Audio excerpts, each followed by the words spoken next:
Hello ladies and gentlemen, and welcome back to the channel Held Dominance. Anthony here. Please remember to like and subscribe, and also click that notification bell if you're enjoying what you're seeing and if you want to continue seeing more. So it's Saturday and it is that time of the week again as we bring you 6 stories from the world of Rugby League. Hopefully these will be informative, but what we bring you from Rugby League is information you should know. Anyway, here comes our first story. First of all, I don't know if you knew, but St Helens beat Penrith 13 points to 12 in the World Club Challenge, which set tongues wagging as Super League were represented highly from a very high calibre performance from a St Helens side, who has started to draw eyes from the world of Rugby League, well, NRL, in the potential of players that we have in the competition. Players like Jack Wellesby, Lewis Dodd and James Roby, who turned a performance that set Australian tongues wagging, saying what could have been if the veteran hooker had gone to the NRL earlier in his career. But that wasn't the only bits of information, bits that were coming out of the World Cup Challenge fallout, as St Helens were looking at purchasing a player of their own. In recent weeks, Sydney Roosters star Daniel Tupou is looking increasingly out on the edges of the squad, which was made more further as Dominic Young will be joining the club in 2024. Statement from the Sydney Morning Herald said Daniel Tupou will soon have to decide whether to remain at the Sydney Roosters and complete the tallest, most intimidating backline in the NRL, or entertain a big money move to the Super League or Japanese Rugby Union. The reason why we mention this is that now Saints Chief Executive Mike Rush has revealed that the 31-year-old Tupou was offered to the club, and there is interest. A one-club man with 227 games and 136 tries, Tupou's Roosters career started in 2012, but now it looks like that it could be coming to an end with the youngsters that are coming through at the Roosters, as well as the signing of the Knight winger. When speaking to the Sydney Morning Herald, Rush, the St Helens Supremo, said a few names were put forward to us, and Daniel Tupou is someone we would be silly not to be interested in. Maybe too early in the talks to speculate over Daniel Tupou's next destination, but at this point, St Helens are just happy to be world champions. Staying with the Roosters for a moment, and Victor Radley has broken his silence on the incident with Leeds Rhinos' James Bentley, insisting he stood up for people when they were in need. Radley, a star for England during the World Cup, was allegedly involved in an incident with Leeds Rhinos and Ireland back rower Bentley that turned physical. It was reported that Radley headbutted Bentley after he insulted England coach Sean Wayne, but it was claimed that the incident happened after Bentley abused Wayne for not selecting him for England. It is unknown why Bentley was in attendance, but it was alleged that Bentley left the pub where the members of the England setup were in attendance, but subsequently returned. That is when Radley allegedly headbutted Bentley, who is said to have been bleeding and required stitches afterwards. Radley was adjudged to have acted in self-defence following an investigation and cleared of wrongdoing.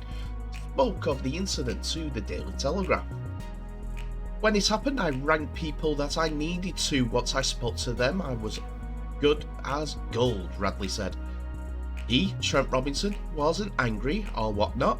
Robbo is someone you can turn to. He's good with his advice. His advice has always been to stick up for yourself.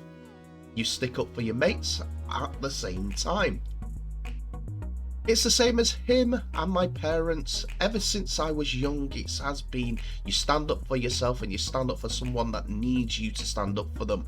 But he did want me to have a look at the situation and think about how I could have avoided it, and I did that. I always spoke about it, how it not to end up in that situation.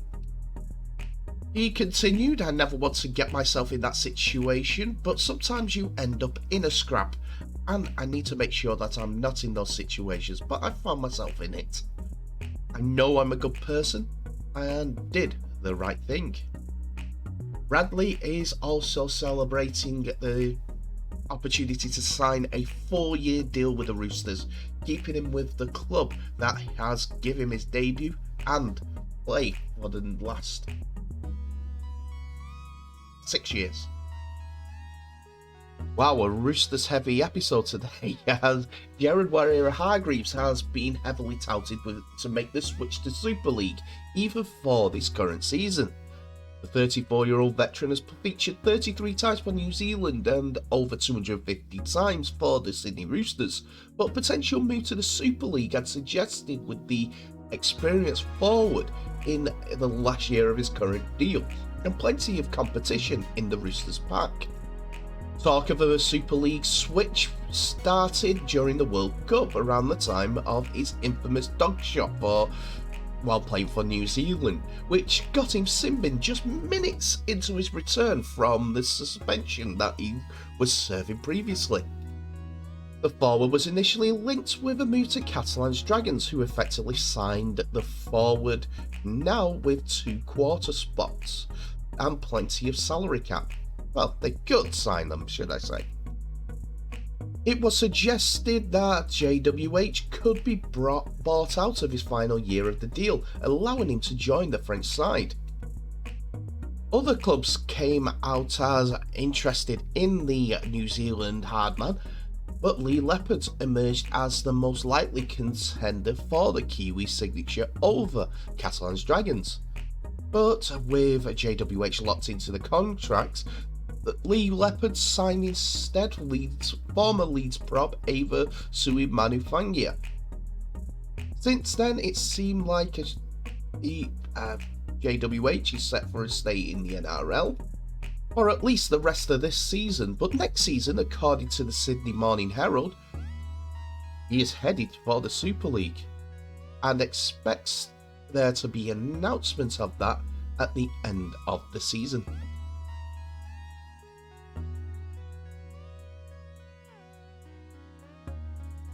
Next part, I know I keep going on about it, but Channel 4 took Rugby League and in particularly Super League by storm in 2024. After signing a 2-year deal with the sport for 2022 and 2023, with 10 games broadcast each season on the channel, there was great anticipation about what the future held for the terrestrial broadcaster. To say Channel 4 was well received is an understatement, with viewers often comparing the coverage to that of Sky Sports, the biggest backer of the sport. For host Adam Hills, he didn't like the way in which that negativity was aimed at Sky, with the two companies enjoying a great relationship. On Grand Final day, Brian Carney, the Sky Sports host of Rugby League, walked past and shook my hand and said congratulations, which was lovely, Hills told League Express. They have done such a great job in the lead up to this. What I didn't like last year was that when we did start off, there was a lot of people comparing us to Sky and being really negative about Sky's coverage, and then people thought there was a bit of a rivalry. I was a podcast with John Wilkins, and people were like, ooh, look out, it's head to head. I was like, we're all on the same team. We're all in this together. Sky has put a lot of money into grassroots rugby league over the years. Didn't like any negatives aimed at the Sky team because they do a cracking job, and we wouldn't be here if it wasn't for them. For Hills though, the Channel 4 coverage may be getting the positive reaction, but is always looking into ways that could improve the coverage, as well as get a different outlook from his co-presenters and colour commentators. What I like was how we would set up the games, the themes and narratives around each game, how they would be highlighted, Hills continued. I'd love to have half-time analysis. It's my favourite part of the game. The game was still going and I'm picking the brains of Sam Tompkins and people like that. I want to improve the post-match stuff because for me it's spur of the moment. You get a player and a coach thrown at you. I'm pretty sure I know who all the players are, but sometimes you have to sneak a peek at the jersey just to make sure. I want to get more out of them during the interviews instead of a routine question as how do you feel you have just played. I want them to go a bit deeper and ask questions you wouldn't normally get at that point. Sam Tompkins and Danica Prim have the smart questions, but I want to throw a few curveballs and bring out their characters. That's what make people connect with the sport. They see the characters and buy into it a little bit more. It's also down to me to ask the cliche questions, not to ask the cliche questions. 9 times out of 10, I don't know which player is about to be thrown at me. Channel 4 returns with their coverage tomorrow, the 26th of February 2023, with live Betfred coverage of Castleford Tigers versus St Helens from 12:30 PM UK time. We continue with the news that French second rower Perrine Montserrat has taken the first steps towards fulfilling her NRLW dream by moving to Sydney to train and play under the watchful eye of Roosters coach John Strange. Montserrat was recommended to Strange after last November's World Cup by the Roosters 3 times NRL winning coach Trent Robinson, who is also the French Rugby League director of rugby, and the entire club is supporting her. The 24-year-old arrived on February the 15th and attended the Roosters NRL trial against Manly with Robinson before watching her new teammates play the Sharks in last weekend's Harvey Norman New South Wales Women's Premiership clash at Cronulla. Trent Robinson is involved in coaching both French teams, men's and women, and he came to the World Cup and saw me play, Montserrat told NRL.com. He asked of if I was interested in coming to Australia. I wanted to play here because in France the level is not as developed. I want to improve and try to play at the highest level. With each NRLW team set to be allowed to up to 4 development players for 2023, Strange will closely monitor Montserrat's form with the Central Coast Roosters in the coming months to determine her next move. She is a good player and obviously she came over here for an opportunity to develop and improve and hopefully play in the NRLW, Strange said. She has got the ability, she's pretty fast, tough and skillful like most of that French side. Whether it is this year or next year for her to go through and play NRLW for us would be an awesome story, and I think she has the potential to do that. We get 4 development players and there is an option, if she goes well in at Harvey Norman level, to put her in the development player at very least so she could keep learning and developing.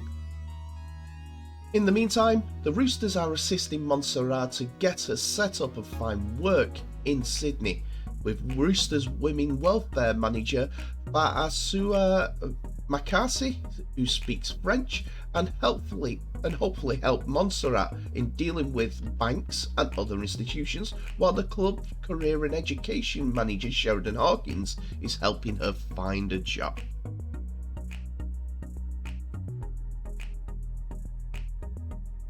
And this weekend we see the Betfred Challenge Cup return with round 2 as the road to Wembley continues, and it's a opening Challenge Cup stanza for Cornwall Rugby League as they have entered the tournament for the first time in their second year. This means this tournament in Rugby League will break new ground on Saturday when the oldest competition visits a new venue. And after 127 years, and having seen matches played in Ireland, Scotland and France, a game in the famous Old Trophy is being played in Cornwall.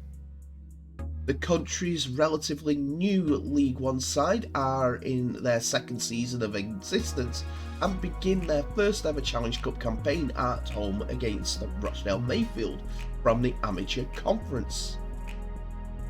The National Conference. It's a massive deal for Cornwall in general. This is a huge thing, the club's head of development Rob Butland tells BBC Radio Cornwall. Butland left the trophy. Describing himself as a Yornish man, with links to both Cornwall and Yorkshire, Butland said the traditional rugby union heartline on the southwest tip of England is a perfect place for rugby league, both in sporting and in social terms. You look at the core industries, mining, fishing, agriculture, manufacturing. Cornwall is traditionally a working class place, just like the North, he said. I think that part of what galvanises Cornwall. We like being the outliners. We like being the outposts. Our job is to be the best version of ourselves and be that outlet for those people who want to do it because there are players out there.